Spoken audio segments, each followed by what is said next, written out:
Ngarang Youth of Manipur ki tongan bamiyoisingna Delhi da laikiba MLA sing amadi MP unarba matung Chief Minister laktabadagi waroisin amata lawba ngamdana leiri. Makhatana Youth of Manipur na Chief Minister yaona atopa MP MLA singbu Delhi da lakpinaba khanghankre. Youth of Manipur na Delhi da lakpinaba haijakhre MP MLA Minister sing adudi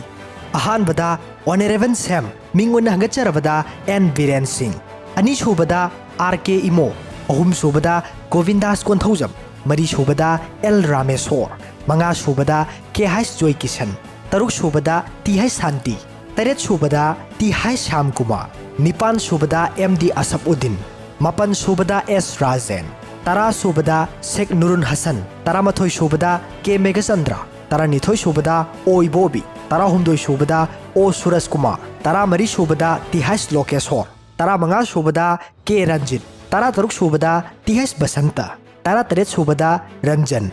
Mathakta panjariba aikoigi nungsijarba lusingba leibak asibu tasengna nungsibiba oiragadi athubada Delhi da lakpiduna haujik center na sanariba lila asi lusinbada punna honaminasi haina nasa singna haijari iraipa kanbada party gi khetnaba leibiganu aikoi masel amuktang thajana na punna amuktang tominasi nasa singna wana khaurang na ngaijari makha tabadi adom gi wakhalni thengthariba makhai leibak asigi mangjaba oigani haiba asi matam chupada ningsingbiu khangna leibak asibu party gi yenglaga banghanaba sinbiganu